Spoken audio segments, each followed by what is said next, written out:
Every one of us has a story. Some stories are sad and some are happy. Some are pretty tragic, while others are quite unfortunate.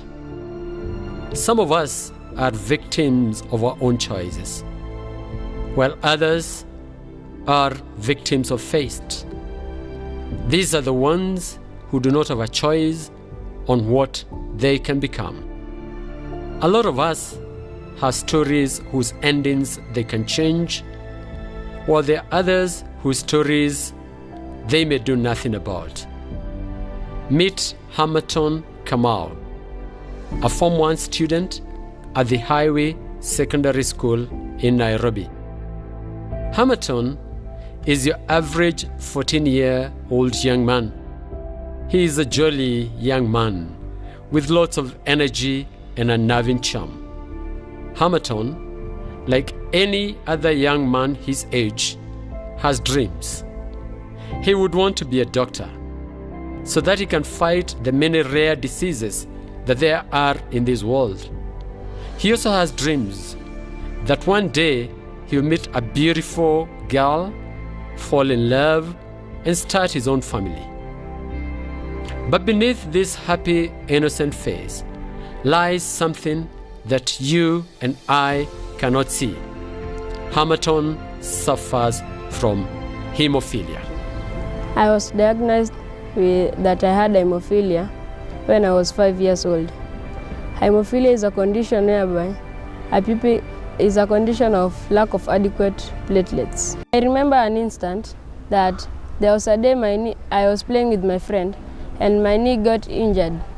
So I called one of my friends who I had shared with him my condition, and he said that tumpeleke nyumbani, and all my friends agreed. So I was rushed home and to the chemist so that the injection may be administered. Hamaton Kamau is my student. He joined us recently in Form 1. When he came to Form 1, the father came to me and explained to me that the son has a condition called hemophilia. And since then I've been monitoring him, I've been talking to him.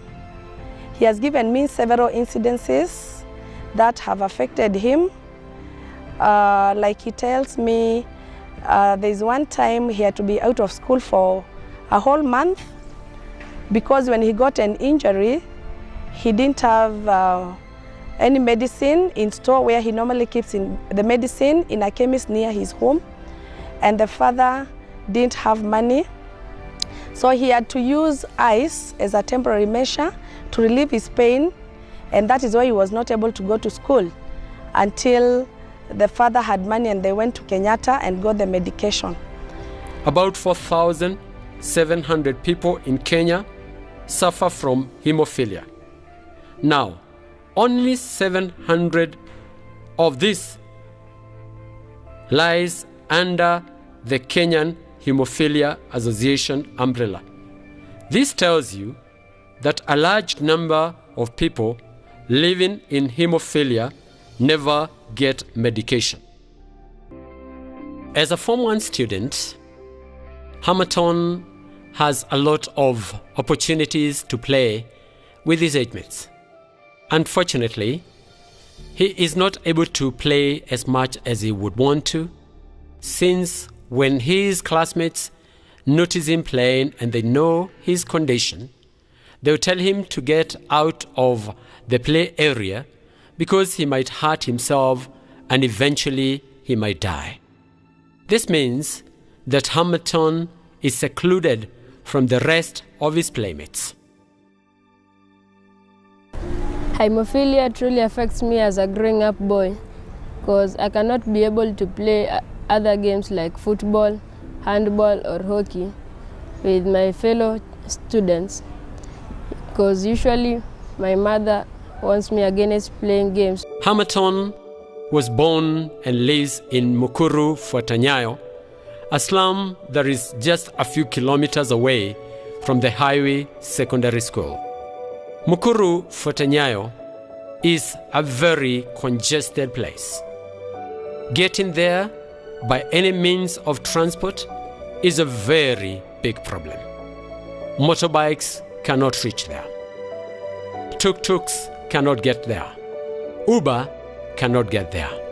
So when Hamaton gets injured, it is a lot of work moving him from his house to a place where he can get the means of transport, which will take him and his parents about 300 to 400 meters to get to the place where he can get the means of transport. Hamaton is supposed to be covered by the National Hospital Insurance Fund under the Edu Afya program.